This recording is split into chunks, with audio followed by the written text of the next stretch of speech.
What happens when a film becomes a source of inspiration for stealing or just you're too smart? Check out the most ingenious theft on camera. Stealing is always wrong. But that doesn't mean it's not seriously entertaining to watch. Thieves are always trying to find new cunning ways of stealing without getting caught, and it can be truly amazing to see how they pull off these ingenious stunts. Of course, these examples of criminal agility are luckily often caught on camera, and today I'm going to show them to you. Ready to take a look? Let's get it on! It's one thing to rob a store in front of customers. They usually aren't on the lookout for those things and will be too scared to step in. Robbing a store in front of employees or the owner is much more difficult, but this guy came up with a plan. He just put on some workman's clothes that make him look vaguely like someone coming to service the cash machine. He simply walks up to it, fiddles with it a bit, takes all the money out and slips it into his pocket, then just waltzes out the door like nothing ever happened. Welcome to Enrique's Self-Service. Take what you want when you want. Mi casa es tu casa. You need it and we got it. All in view of the poor store clerk who must have felt horrible when he finally discovered what had happened. This is Italy, often seen as an idyllic country where most things in life come pretty easy. After watching this, I'm thinking that stereotype unfortunately applies to Thieves too. This seems the real scene from Fast and Furious 5, how a film becomes inspiration for thieves. So it's an educational film and remind me of a similar event that happened years ago in my town in Italy, not far from where I live. They completely take this safe, imagine, with a tractor, and the next morning you can see a huge hole. They come with a tractor and they rob the bank. That's genius. No word on where they got their fancy truck, but they'd obviously cased the joint, as they say, because they knew exactly where the cash machine was to ram raid the bank from the most convenient spot. They have a fairly easy time tipping the huge machine onto that very helpful truck, and then they're gone. They look more chilled doing that than I do relaxing on a beach. Hopefully they up their security and take a closer look at that footage so they can't get away with it again. I don't know who copied this idea from who, but word obviously spread among the criminal community. It's obviously the most common way of stealing cash machines. These guys seem to have fine-tuned this method. First, their stolen construction vehicle helped them drive straight through the gate. Then they gently break away the wall around the cash machine before simply picking it up and putting it in their van. I'm surprised they didn't also raid the liquor store even though they'd broken down the wall, but it probably adds to the risk of getting caught, which is probably also why they set the digger alight after. They completely destroy the building. We should call Bob the Builder. Bob the Builder, can we fix it? Bob the Builder. Yes, we can! And I wonder how they solved the problem to put the cash machine into the van, because it's heavy. I guess there's still hope that they messed up their own van by carrying a whole cash machine with it.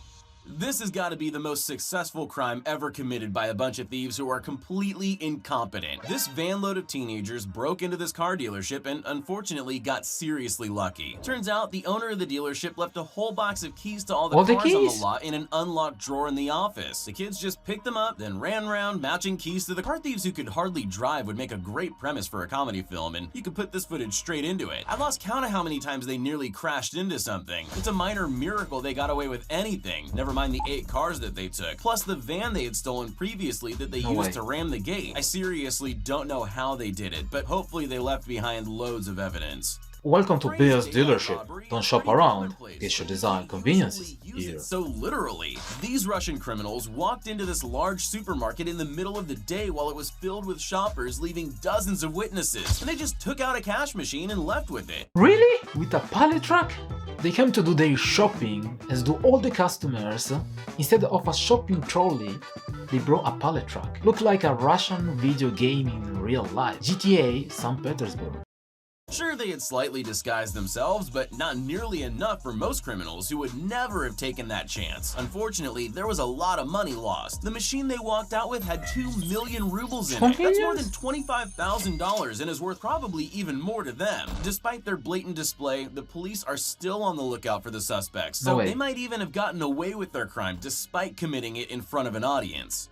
I can't tell if this robbery is expertly or really badly executed. They got away with plenty of stuff, but it sure took them long enough. They start off by crawling around on the floor for a while to avoid motion sensors. Then they steal plenty of cough syrup and other odd things. Don't get me wrong, I don't know the street value of cough syrup, but I'm sure it's worth it. They stay in the pharmacy for 2 hours fiddling with things and angle grinding into the safe while trying not to set the carpet alight, and unfortunately, nobody noticed. The prescription medication they pulled out of that safe ended up being worth a whopping $2 million. Now suddenly I'm wondering why thieves don't spend 2 hours in closed pharmacies more often, but hopefully cops will be looking out for this from now on.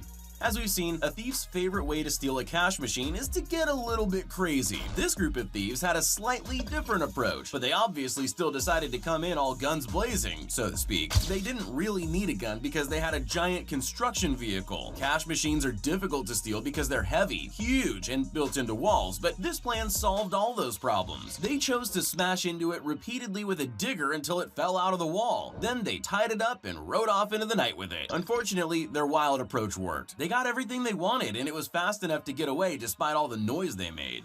This one will frighten all of you who have passive entry cars. This sophisticated and very clever form of theft is known as a key fob relay hack. The guy walking around the house has a tablet in his hand, which is picking up the signal from the car key and boosting it to the phone in the hand of the guy standing at the car. The car just unlocks for them and off they go. This is how to steal a Tesla. So this means that they are looking for the signal, and once found, the signal is transferred from one device to the other and the vehicle is unlocked. Because the car thinks that you have the real key, but the question is, how many of us leave our car keys near the front door? Well, almost. It would have felt much cooler if it had gone down that way. Lucky for the car owners, all their movie-style technology never taught them how to unplug a Tesla. They get away in the end, but not after letting the cameras capture their faces nicely. You might want to look out for a signal-blocking pouch for your car keys, because apparently this happens more often than you'd think.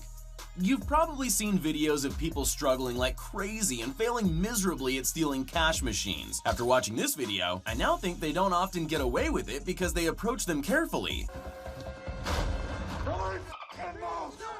Not these guys. Sure, ramming your car into the doors of the building to break in is already a pretty full-on approach, but he almost looks like he calms down once he gets to his target. He definitely hasn't, though. He's just making sure the stage is set for his grand finale. It's a bold approach that probably shouldn't have worked, and the building isn't doing too well after. Plus, there's all the rubble to dig through to get to the cash machine he's trying to steal. I'll give points for style, but it's a shame he got away with it, even after creating all those obstacles for himself. I don't know about you, but my first thought when I saw this footage was that with so many thieves in this gang, surely the robbery won't be worth it in the end when they're all sitting around splitting the money they stole. What I hadn't noticed is how heavily guarded the store is. Look how difficult it is for the truck to rip those doors off. This store definitely holds something to make this worth their while, and that thing is guns. Yeah, it's the worst possible thing they could have stolen. Not only could they sell them, but this robbery could fuel all kinds of other terrible robberies to come. No wonder they thought it was worth it. Yikes! It was epic. This can serve as a warning to all shop owners. Don't put your cash machines in front of the store window, because it looks like thieves see that as an opportunity. This gang went all out for this one, going through the trouble of stealing the truck they would use for this stunt. After all, they wouldn't want to scratch up their own truck by crashing it through the window of a 7-Eleven. Yes, that's true that the cash machine was in an easy position to steal, but it's like 7-Eleven encourage people to steal. Give the customers what they want, when and where they want it. It looks like the position of the cash machine made this easier for them because they could just lift it onto the truck. Luckily, they were caught on camera running through the rubble and rolling around, complaining on the back of the truck. So they managed to humiliate themselves before speeding to wherever they were going to store that cash machine and then dumping the stolen truck. There are all kinds of ways that people use to successfully steal things. You could use the wild, blowing stuff up and breaking through wall style we've seen. You can be super clever and sneaky, or you can use sympathy. I think it's pretty easy to guess which approach this slimy guy decided on. He has a little child with him. Wait a minute, you steal with your child? It's a shame. It's really a shame. It's like a golden opportunity to a tentative thief. He even gets the chance to check out the merchandise and decide which one he wants most. Nobody's going to question a single dad caring for his small boy, are they? Very sneaky and very effective, but very wrong. Shame on you, dude. Yeah, shame on you. Sometimes we try things with the best intentions, but it blows up in our face. We all know that feeling. So you can really feel for this salesperson who made the mistake of saying yes to a buyer who asked to view the ring they were looking at in natural light. The clever thief really takes his time in creating a false sense of security in that poor saleswoman standing outside the shop with them. She thinks she's absolutely fine until she looks away for a second to open the door, and the brazen thief just walks off as though nothing's happening. The severity of this mistake really depends on what the ring was worth, though, and unfortunately, this poor salesperson did not get off lightly. It happens to be worth an eye-watering $16,000. No wonder she was willing to give the guy anything he asked for to make the sale. That's all for today, hope you enjoyed the video. Tell me in the comment what was your favorite robbery. Thanks for watching, cause if you didn't, I'll be at home with you. See you with another reaction video. Moyathegenius. I'm out of here. Peace and stay tuned.